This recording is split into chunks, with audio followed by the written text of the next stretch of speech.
In 2015, it was reported by the National Institution for Mental Health that 6.3 million teenagers suffer from an anxiety disorder. So many teenagers suffer this disorder. Maybe you yourself do, maybe a friend does, or maybe a family member does, but I can almost guarantee you somebody in your life struggles with this disorder. When high school students deal with this anxiety, it can end up affecting how they do in the classroom, which can derail their whole future if it's not dealt with correctly and if they don't learn how to manage it. I chose this topic because I struggle with anxiety, and in the past, it has affected how I perform academically. Anxiety in the classroom is a very serious thing, but it's not a one-size-fits-all thing. It has many different symptoms and signs, and it can be caused for many different reasons. So why it's happening for one student is not going to be the same reason it's happening for another. That's why it's important that we understand this very serious disorder. There are many things that can cause anxiety. It can start in the home or it can start in the classroom. But once it starts, it's like a snowball effect. It'll keep happening and keep getting worse until you teach the student how to manage it.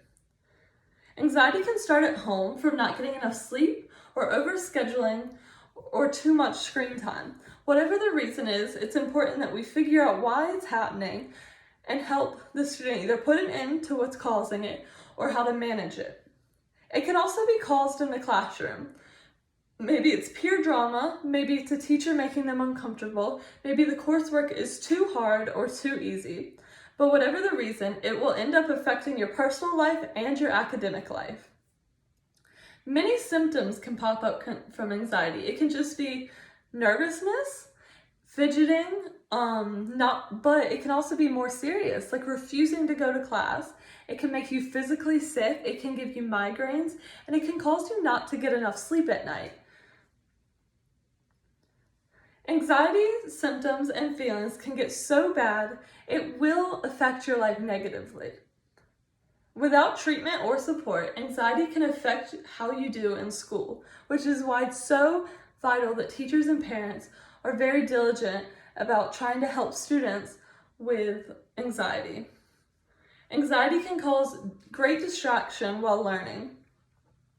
It makes the student not be able to focus on what the teacher's saying, which makes them not be able to grow their memorizing skills, but also when they're taking a test, they just won't be able to recall what the teacher's saying.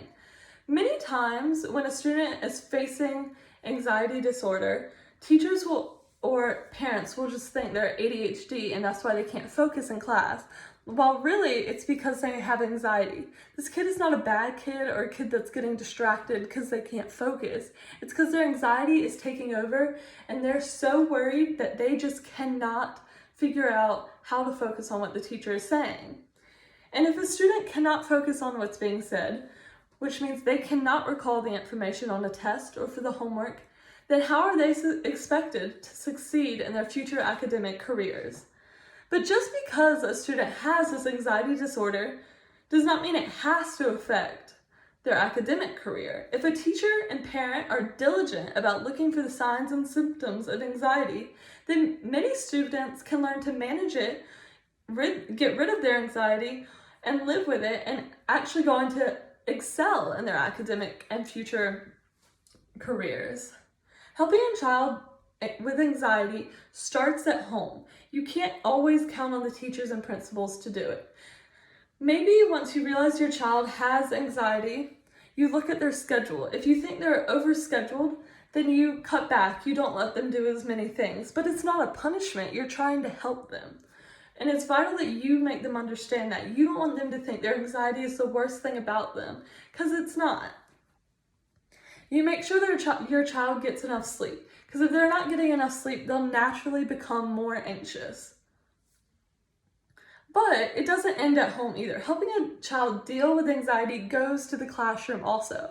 So if you're a teacher of a child dealing with anxiety, maybe think about giving your children a 5-minute break between classes and letting them move around.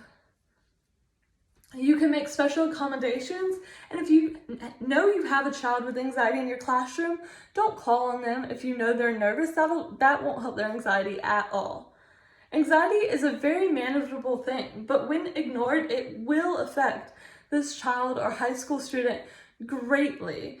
And it can affect not only how they do in high school, but college, and maybe even how they get a job. If it's gone untreated, it can affect them for the rest of their life. It is very important that we pay attention to the signs and the symptoms so we can help nip this disorder in the bud right away. And maybe it won't go away for all students, but they know how to manage it. They know how to live with it and succeed even if they have this disorder. This disorder that affects millions of young people around the world, but we together can help make this child learn how to manage it so teens don't suffer as much as they do now. Thank you.